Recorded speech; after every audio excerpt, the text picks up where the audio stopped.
This is the Power Block Chronomancer. I'll be showing a full match. If you want to see the entire build, the link is in the description where it will be updated.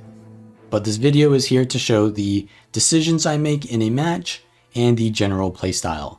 So the current iteration of the build is using the Chronomancer rune, which allows you to not only get a little bit more precision because you don't really have much access to Fury, but also it gives you quickness on wells. And this will essentially allow you to get quickness, but still choose the alacrity Grandmaster in Chronomancer. So you get quickness and alacrity. And that's really important because both of those are really powerful boons, but you need to go for the alacrity because that is your sustain. Because you don't really get any sustain on this build, but alacrity reduces the cooldown of your distortion, which you now have on Chronomancer again, and the cooldown of your heal skill and your wells. And all of your wells are going to give you alacrity, which is going to give you more of those cooldowns. And we also have the wells give healing trait.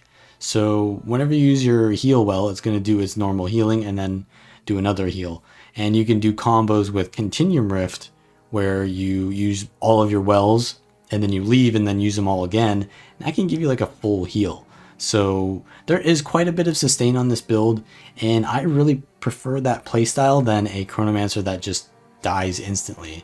And the alacrity is kind of like the enabler to that. So we have a lot of alacrity on this build, and because of the improved alacrity trait, you do a little bit more critical damage while you have alacrity on you. So it just kind of makes more sense. It's a little bit more well-rounded, but it still has really good damage. At the end of the day, it is a burst playstyle. So you want to go in with those Continuum Rift bursts, and alacrity is going to reduce the cooldown of that.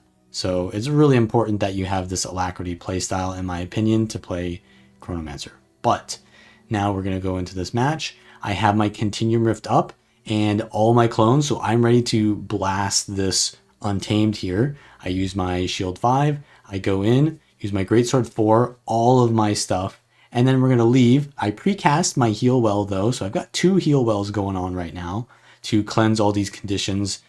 I didn't get the weakness though, so we didn't have enough cleave there, but you can see I'm doing pretty good on health. So we are going to port up here to knock the Necro down so they can more easily be focused, but they port back up. So we're going to port back up with the Sword 3, and they're really low, so we need to stick to them. I'm not in my Greatsword though, so it's going to be a little bit difficult to do so. They're getting immobilized now by my Sword 3, and we're going to get the kill. So now we're going to try to peel for our teammate here. I use my Greatsword 5 to CC them off, and now we're just trying to pressure. I don't really know where I want to go now, so I'm just going to follow the kill on this Untamed again because my teammate could use some help. So I put down my wells, which can actually peel for them. The precog well can give Aegis, and it's really important that you're able to stand in those wells to get the ending heal from them. So you want to use your well and then move into them, or you want to use the well and then use like your Sword 2 or your Shield 4 so that you can survive long enough in that well so you can get the benefit of it at the end. Also, you get the alacrity from the wells, so using those wells is really important, and using the well ahead of you actually doesn't give you the alacrity, so you usually want to put it under you, which means you got to kind of stay in it, which is why you want to have that shield or being able to stay alive in that well. Now we're capping the buff here, but I'm getting attacked by a mesmer here. I could have actually precasted my precognition well, and that might have allowed me to get the cap there, but the Mirage is being quite elusive here. I wasted my Continuum Rift burst on a clone, which is not ideal, but now they're in stealth. I don't think that's the right one. No, this is the right one. And now we're going to go in.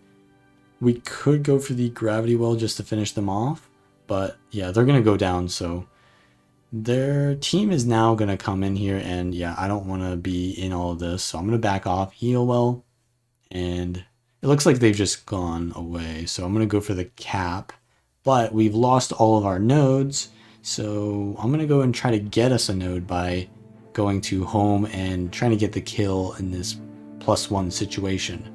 So they have a core ranger here, and core ranger, yeah, maybe not the best thing for me to +1 because they can survive very easily, but this build has a lot of damage.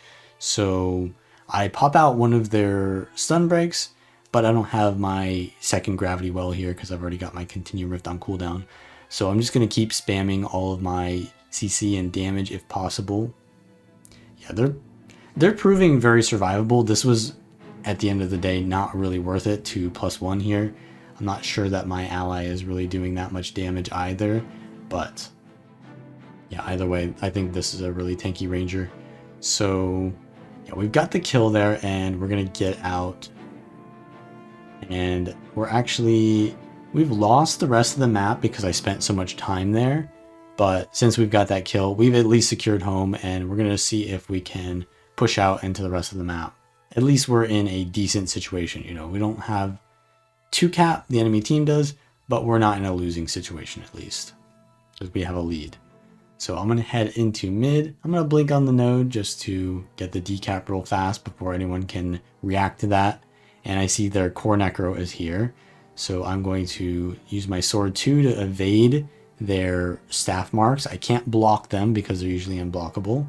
And I distort through the fear wall. I use all of my wells.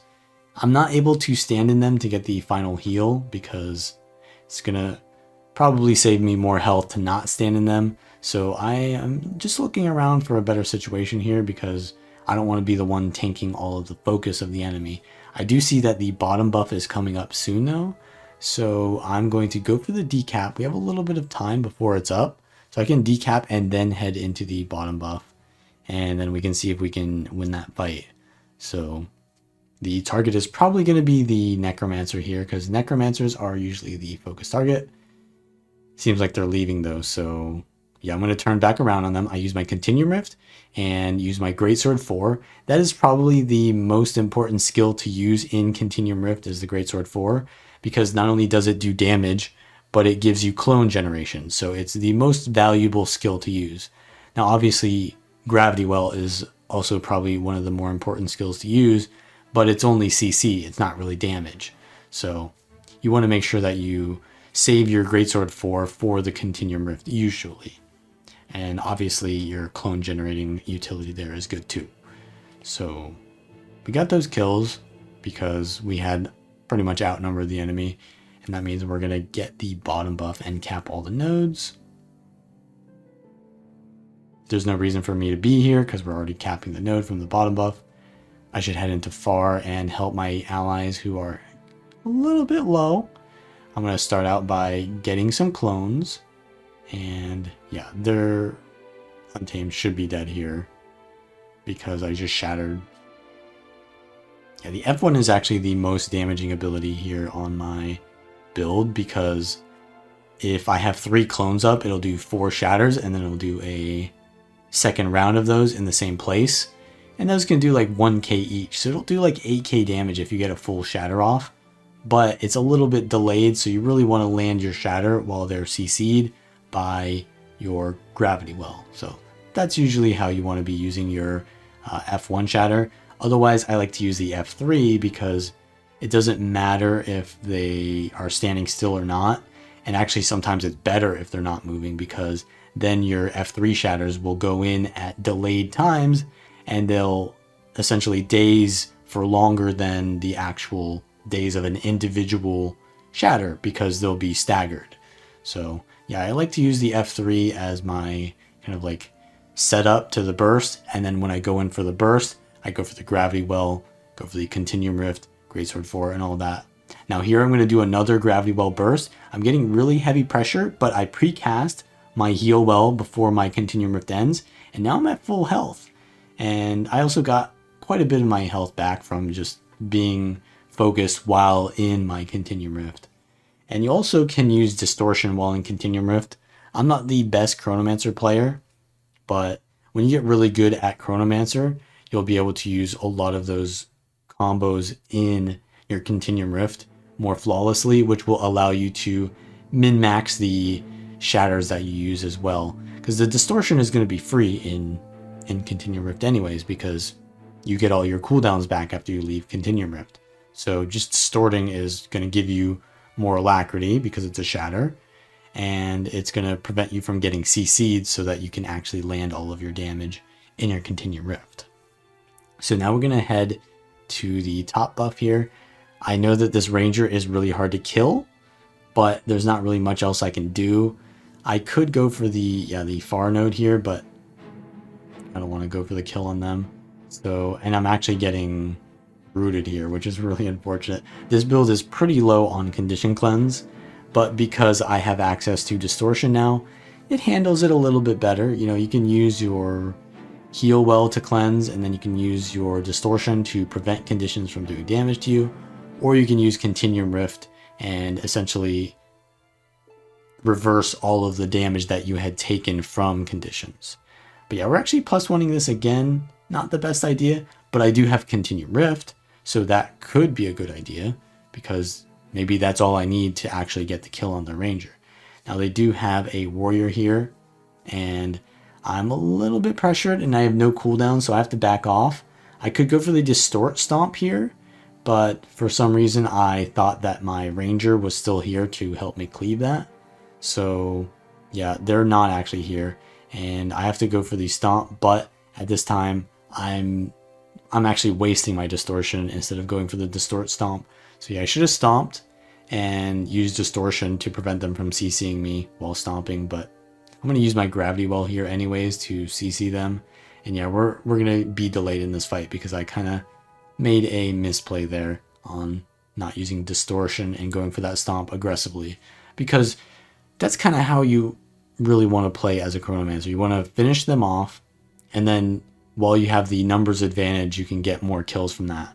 So yeah, once again, that was a misplay. Now I'm getting chased by this warrior, and I have my Continuum split, so I use it to counter pressure and not die. I use distortion to not get killed, and then I precast my sword 3, and then I pour to it right after I jump off the ledge and kind of like juke them off the ledge, but they're able to get back here.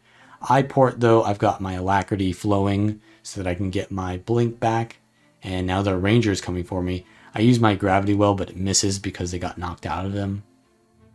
Now, yeah, I just need to go down because, yeah, essentially I'm just getting focused here.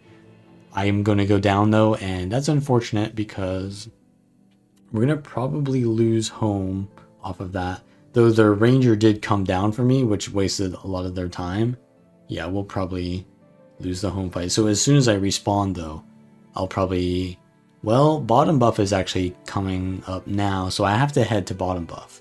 Yeah, and the thing about that is I'm going to be way too late to be able to contest that, and they're going to get both buffs. So this is kind of dangerous. But I can decap middle and prevent them from getting too much points off of this. And now we need to decap far and home because, yeah, they're getting a 4 cap right now because they have the top buff. So that's kind of dangerous. Our warrior is going to head into the 1v1 with their Untamed, who cap the bottom buff, and that's fine for them. And I'm actually going to head into far because, oh, actually I see their Necros respawning, so maybe I can get a kill on them while they're isolated in roads.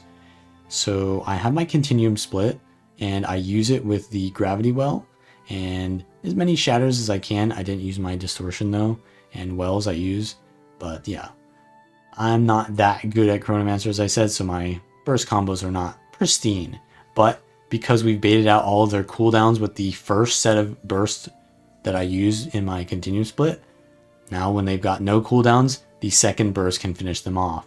So that is really the power of Chronomancer, because a lot of people have cooldowns to survive. And like if you're a thief, you can probably kill someone when they don't have any cooldowns. But if you have to bait out their cooldowns yourself, you usually run out. But as a Chronomancer, you don't need to worry about that because you can bait out their cooldowns yourself with the Continuum split, and then you can finish them off. So now we need to head to somewhere else because, yeah, we can win with mid and far, but yeah, maybe leaving our Guardian there is not the best, but the match is about to end anyways, so it's probably best that they just bunker that. So I'm going to head into mid and go for the kill on their Necro again. They use one of their dodges, and I'm just going to wait for them to dodge again because that means that I can 100% land my combo on them because Necromancers only have 2 dodges. And with that, we're going to be able to get the win. So that's how you play the Power Block Chronomancer. If you like this content, like the video, and subscribe if you want to see more. And I will see you all next time.